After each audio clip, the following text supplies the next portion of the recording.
À mes côtés, Philippe Cohen, juriste international, président et fondateur de Respect Zone. Philippe Cohen, bonsoir. Bonsoir. Merci beaucoup d'être avec nous sur France 24.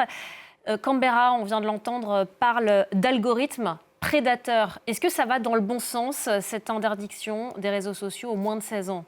C'est un geste très fort qu'il faut saluer. Moi, je trouve ça extrêmement courageux qu'un État, qu'une nation puisse se dire stop au sacrifice d'une génération entière. Nous, ça fait 12 ans que nous nous battons pour qu'il y ait des gestes forts. Et donc évidemment, il n'y aura aucune loi qui sera hyper efficace à 100%.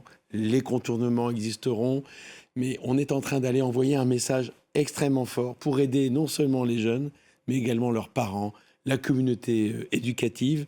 Alors c'est vrai qu'il y aura des contournements qui seront possibles. C'est vrai qu'avec des VPN, on peut faire des choses extraordinaires. C'est vrai qu'il y a une possibilité de pouvoir contourner, que les messageries ne sont pas concernées par ce texte australien. Mais quel message fort pour se dire, on va enfin se poser les bonnes questions pour travailler aussi non seulement sur l'aspect interdiction, qui est un petit peu rude, mais aussi sur l'aspect éducation. Et ça, c'est le fort. Aujourd'hui, vous l'avez dit, les parents, les personnels éducatifs, ils sont démunis face aux réseaux sociaux. Oui. Ça a un effet, ça a un impact négatif sur les jeunes. Jeunes, parents, vous savez également que le taux de suicide est extrêmement important. On a vu pas mal de cas avec TikTok, Avec notamment TikTok, le réseau on a social vu aussi ce qui s'est passé chinois. avec Kik au mois d'août dernier, et c'est une catastrophe. C'est pour ça que notre association Respect Zone a porté plainte pour aider le parquet à aller plus loin. Il y a également un projet de loi en France que l'on connaît, qui est porté par Madame Miller suite à la commission d'enquête sur TikTok.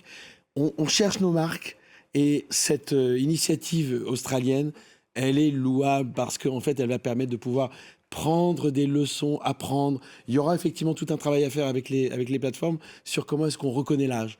Parce qu'aujourd'hui, Comment concrètement ça va pouvoir se faire? la technologie existe, en fait. C'est une question de volonté. Le fait aussi que le gouvernement C'est-à-dire quoi, de la reconnaissance faciale, par exemple? faciale, puis de montrer une carte d'identité, le fait d'avoir l'accord parental, le fait de mettre en place de manière obligatoire un contrôle parental, ça fait 10 ans qu'on l'appelle de nos voeux. Et ça, il faut aussi que les grandes plateformes coopèrent.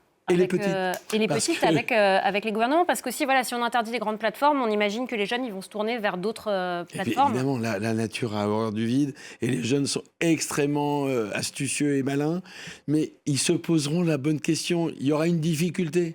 Donc il faudra chercher un tutoriel sur une autre plateforme, et on va enfin se poser la question, savoir, parce qu'à partir du moment où on met un cadre, on dit qu'il y a des choses qui sont autorisées, des choses qui sont dangereuses, des choses qui sont moins dangereuses, et on donne une possibilité de réfléchir à celui qui est en danger. Donc ça oblige à une prise de conscience de la Exactement. part des jeunes Et puis, ce qui manque aussi et de leur famille. Aussi. avec ce texte, c'est un texte qui porte à un programme éducatif. Ce texte est un texte sur l'interdiction.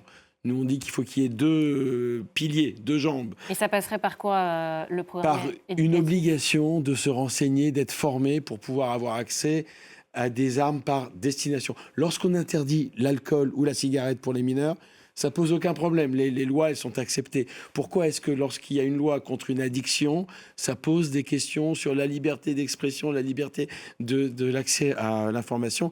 Être jeune aujourd'hui, c'est pas nécessairement avoir accès, comme c'est le cas ici en France ou ailleurs, à 4 heures par jour.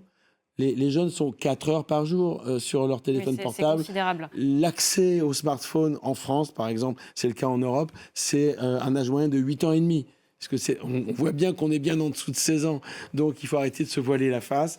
On est aujourd'hui en phase de responsabilisation, et les plateformes responsables sont d'accord de jouer le jeu. Et quelle est la législation aujourd'hui en France? Il y a une majorité numérique qui a été mise en place. Est-ce que ça change quelque chose concrètement Alors, elle n'est pas opérationnelle. Il se trouve que jusqu'au collège, il y a une interdiction d'avoir un portable en classe. Ce que je trouve dommage, et c'est ce qu'on pense dans Respect Zone, c'est qu'il n'y ait pas un facteur de l'exemplarité. C'est-à-dire, pourquoi est-ce que le portable est interdit au collège pour les mineurs, mais il ne l'est pas pour les encadrants? Il y a un problème sur l'exemplarité. Et ça fait partie. Il faudrait aussi... l'interdire pour tout le monde. Exactement. À partir du moment où vous avez des adultes qui ont leur portable et qui expliquent aux jeunes qui n'ont pas le droit de l'avoir, ben évidemment, il y a un problème sur l'exemplarité, parce que le jeune, il va dire « Mais toi, pourquoi est-ce que tu as un portable ?» Donc, on a un problème sur la cohérence aussi des mesures que l'on prend. Donc là, ce qui se passe en Australie, ça va être observé de très près par la France, notamment, qui pourrait prendre exemple sur Canberra. Il y a aussi d'autres pays européens qui s'y intéressent. Mais ça, pareil, au bout d'un moment, il faut que, par exemple, en Europe, tous les pays se mettent d'accord pour avoir une législation ça, c'est un vœu pieux commune. Que je rejoins. Mais vous savez que pour mettre d'accord 27 pays, il faut se lever de très bonne heure. Il y a beaucoup de pays qui diront jamais oui. Donc c'est vrai que s'il n'y a pas une initiative de certains pays, dont la France, c'est pour ça qu'on salue le projet de loi de Mme Laure Miller et de M. Delaporte, parce qu'on se dit que même s'il y a un problème, il y aura des débats sur la constitutionnalité. Oui, mais c'est un bon débat. Et c'est un débat qu'on veut porter. Donc il faut envoyer des test and learn, comme on dit en mauvais français. Ce que fait Canberra, c'est un test, c'est évident. C'est un test éducatif et c'est un message. C'est surtout symbolique voilà, pour l'instant. Et pour dire aussi aux jeunes et aux parents, on est avec vous, on ne vous laisse pas tomber. Merci beaucoup. Merci Philippe Cohen d'avoir été notre invité ce soir sur France 24 pour nous parler de l'interdiction des réseaux sociaux aux plus jeunes.